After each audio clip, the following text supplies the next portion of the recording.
दोस्तों, भारत का मध्यकालीन इतिहास राजा हेमचंद्र विक्रमादित्य को विरोधी मुस्लिम शासकों के बीच थोड़े समय के लिए ही सही मगर दिल्ली की गद्दी पर एक हिंदू राज स्थापित करने का श्रेय देता है। कुछ इतिहासकारों द्वारा राजा हेमचंद्र को समुद्रगुप्त की उपाधि भी दी जाती है, जिसकी वजह है उनकी कुशल युद्ध नीति। इस युद्ध नीति के बलबूते पर ही उन्होंने लगभग 22 लड़ाइयां जीती थी। इसके बावजूद भी पानीपत की दूसरी लड़ाई में अकबर के हाथों हेमू की हुई हार कई इतिहासकारों द्वारा बहुत दुर्भाग्यपूर्ण मानी जाती है। अगर भाग्य ने उनका साथ दिया होता तो ये हार उन्हें नसीब नहीं होती और आने वाले समय में दिल्ली की गद्दी पर मुगलों के बजाय हेमू के वंशजों का राज होता। पानीपत की लड़ाई में एक दुर्घटना की वजह से हेमू की जीत हार में बदल गई, वरना भारत का मध्यकालीन इतिहास कुछ और ही होता। तो आखिर कौन थे ये राजा हेमू, कहां से आए थे, क्या थी इनकी कहानी, जानते हैं आज के इस पर्टिकुलर वीडियो में। हेमू का जन्म वर्ष 1501 में हरियाणा के रेवाड़ी के गांव कुतुबपुर में हुआ था। वे एक व्यापारी खानदान से ताल्लुक रखते थे। अकबर की जीवनी लिखने वाले अबू फजल उन्हें उपहास पूर्वक एक फेरी वाला बताते हैं जो रेवाड़ी की गलियों में नमक बेचा करते। मगर किसी भी पेशे की वजह से इंसान की योग्यता पर संदेह करना वाकई में मूर्खता है। हेमू के अपने काम के प्रति परिपूर्णता ही उन्हें उस वक्त के बादशाह और सूर साम्राज्य के दूसरे शासक इस्लाम शाह सूरी के मन में अपना स्थान आरक्षित करती है। उन्हें इस्लाम शाह द्वारा दिल्ली के बाजार का सुप्रिटेंडेंट यानी अधीक्षक बनाया गया था। जल्द ही वे बादशाह के विश्वास पात्र भी बन गए और शासन में उनका हाथ बटाने लगे। इसके बाद बादशाह ने हेमू को खुफिया विभाग और डाक विभाग का जिम्मा सौंपा। इस काम को भी वो पूरी शिद्दत के साथ करते गए। आगे चलकर बादशाह इस्लाम शाह को हेमू के अंदर सैनिकी गुण भी दिखाई देने लगे। इसके फलस्वरूप इस्लाम शाह ने उन्हें एक कमांडर के तौर पर अपनी शाही सेना का जिम्मा सौंपा। 30 अक्टूबर 1553 में हुई इस्लाम शाह की मौत के बाद सूरी साम्राज्य को मानो ग्रहण सा लग गया। गद्दी पर आया इस्लाम शाह का बेटा फिरोज खान अपनी कम आयु की वजह से अपने ही चाचा आदिल शाह सूरी के हाथों मारा जाता है। बस इसी बात का फायदा उठाकर मुगलों के दूसरे बादशाह हुमायूं ने दिल्ली पर फिर से मुगलिया परचम लहराया। सूरी साम्राज्य के संस्थापक कहे जाने वाले शेर शाह सूरी के हाथों हारने के बाद लगभग 15 सालों बाद हुमायूं भारत लौटा था। उसका मकसद था दिल्ली पर चल रहे मुगलिया दौर को फिर से कायम करना। मगर यह बात हेमू को कतई मंजूर नहीं थी। ऐसे में वे एक राजा के रूप में सारी सेना की कमान अपने हाथ में लेते हैं और निकल पड़ते हैं दिल्ली की ओर। उनके पास 50,000 सेना के साथ साथ 1,000 हाथी और 51 तोपें थी। उनका सबसे पहला निशाना आगरा था। जब वे आगरा पहुंचे तब मुगलों के 2 गवर्नर्स जिनके पास कल्पी और आगरा का जिम्मा था, हेमू की इतनी बड़ी सेना देख भाग खड़े हुए। उन 2 गवर्नर्स का नाम अब्दुल्ला उज़्बेक खान और सिकंदर खान था। इसके बाद दिल्ली के मुगल गवर्नर टार्डी खान ने हेमू को रोकने का पूरा इंतजाम किया था। हेमू 6 अक्टूबर 1556 को दिल्ली पहुंचे और उन्होंने तुगलकाबाद में अपनी फौज के साथ डेरा डाला। इसके अगले ही दिन उनका सामना मुगलों की सेना से हुआ, जिसमें मुगलों की बुरी तरह से हार हुई। टार्डी खान अपनी जान बचाकर पंजाब की तरफ भागा, जहां अकबर की फौज पहले से मौजूद थी। अकबर मुगल सल्तनत के तीसरे बादशाह थे। अपने पिता हुमायूं की एक दुर्घटना में हुई मौत की वजह से 11 साल की उम्र में ही उन्होंने मुगलिया झंडे को संभाला था। इसी बीच हेमू का पहले आगरा और बाद में दिल्ली पर हुआ कब्जा अकबर के लिए एक कड़ा इम्तिहान साबित होने वाला था। खैर, उधर हेमू ने तरदीब बेग को हराकर दिल्ली में एक विजेता के रूप में प्रवेश किया और अपने सिर के ऊपर शाही छतरी लगाकर हिंदू राज की स्थापना की। दिल्ली की गद्दी पर बैठने के बाद उन्होंने राजा विक्रमादित्य की उपाधि धारण करते हुए खुद को दिल्ली का नया शासक घोषित किया। इस हार की खबर अकबर तक 13 अक्टूबर 1556 में तरदीब बेग के माध्यम से मिली। उस वक्त अकबर पंजाब के जलंधर में अपने सीपे सलार बैरम खान के साथ थे। अकबर के मन में हमेशा से दिल्ली से ज्यादा महत्व काबुल का था, मगर उनके सीपे सलार तथा गार्डियन बैरम खान इससे इत्तेफाक नहीं रखते थे। हेमू का दिल्ली की गद्दी पर कब्जा हो जाने के बाद अकबर के सामने विकल्प साफ थे। या तो वे हेमू से लड़कर हिंदुस्तान के बादशाह बने या लौटकर काबुल में आराम से रहकर क्षेत्रीय बादशाह बने रहे। जब तर्दी बेग दिल्ली हारने के बाद अकबर के खेमे में पहुंचा तब अकबर शिकार को गए थे। ऐसे में बैरम खान ने तर्दी बेग को अपने तंबू में बुलाया। थोड़ी देर बातचीत करने के बाद बैरम खान तंबू से बाहर आते हैं। बाहर आते के साथ ही उन्होंने अपने सैनिकों को तंबू के अंदर जाने के निर्देश दिए। तभी उन सैनिकों ने तंबू के अंदर घुस तर्दी बेग को मार डाला।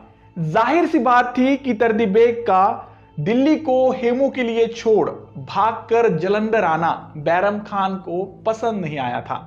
ऐसे में उन्होंने बिना बादशाह के इजाजत के तर्दी बेग को मार डाला। जब बादशाह अकबर शिकार से लौटे तब एक सैनिक ने उन्हें तर्दी बेग की मौत की खबर सुनाई।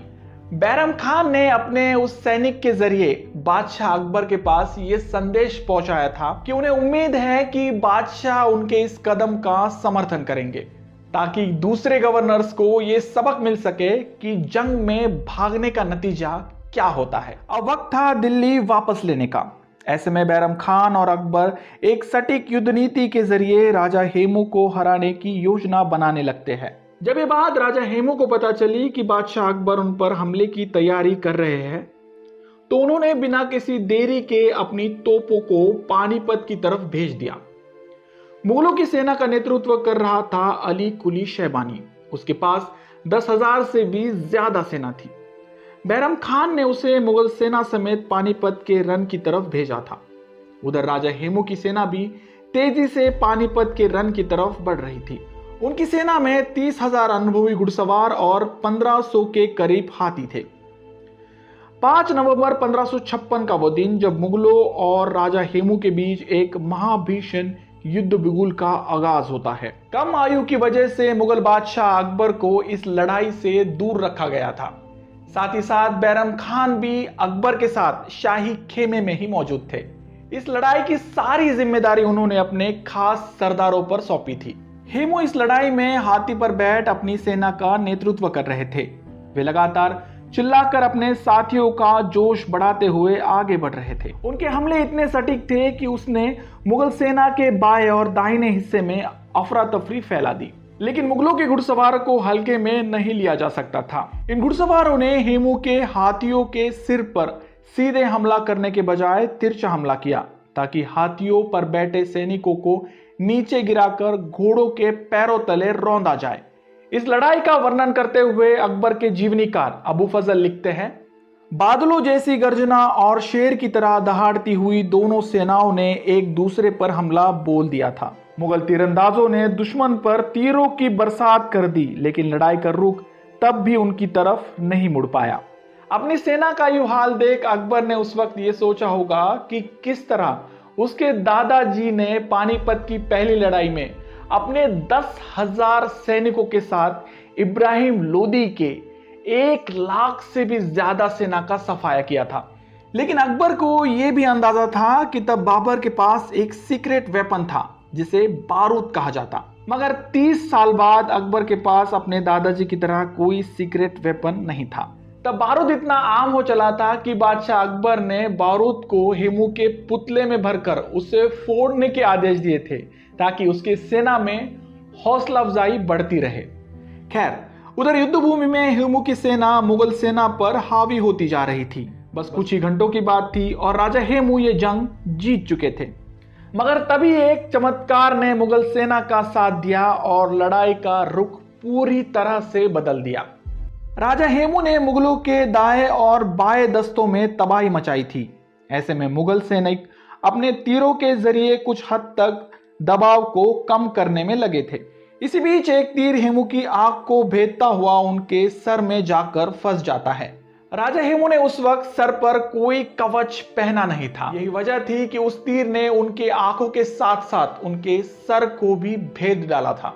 युद्ध भूमि में बिना किसी कवच के साथ उतरना हेमू का बहादुरी लेकिन नासमझी से भरा फैसला था। इस दुर्घटना के बाद भी हेमू ने हार नहीं मानी। उन्होंने अपनी आंख में लगे उस तीर को निकाला और रुमाल से ढक लिया। इसके बाद भी वे पूरे जोश के साथ लड़ते रहे, मगर उनका यह जोश पीड़ित शरीर के सामने फीका पड़ने लगा, जहां थोड़ी देर बाद वो बेहोश होकर अपने हाथी से नीचे गिर गए। अपने सेना नायक की हाथी पर की गैर मौजूदगी हेमू की सेना में हड़कंप मचा देती है। जिस वजह से एक जीती हुई बाजी हेमू के लिए हारी हुई बाजी बन गई। जब बैरम खान और अकबर युद्ध क्षेत्र में पहुंचे तब उनके सैनिक उन्हें लड़ते हुए नहीं बल्कि जीत का जश्न मनाते हुए दिखाई दिए। युद्ध क्षेत्र में मुगल सैनिकों द्वारा राजा हेमू को गिरफ्तार कर लिया गया। इसके बाद उन्हें जंजीरों में बांधकर बादशाह अकबर के सामने लाया गया। इस वाक्य का जिक्र करते हुए अबू फजल लिखते हैं, 20 से अधिक युद्धों के विजेता हेमू को रक्तरंजित हाल में 14 साल के अकबर के सामने पेश किया गया।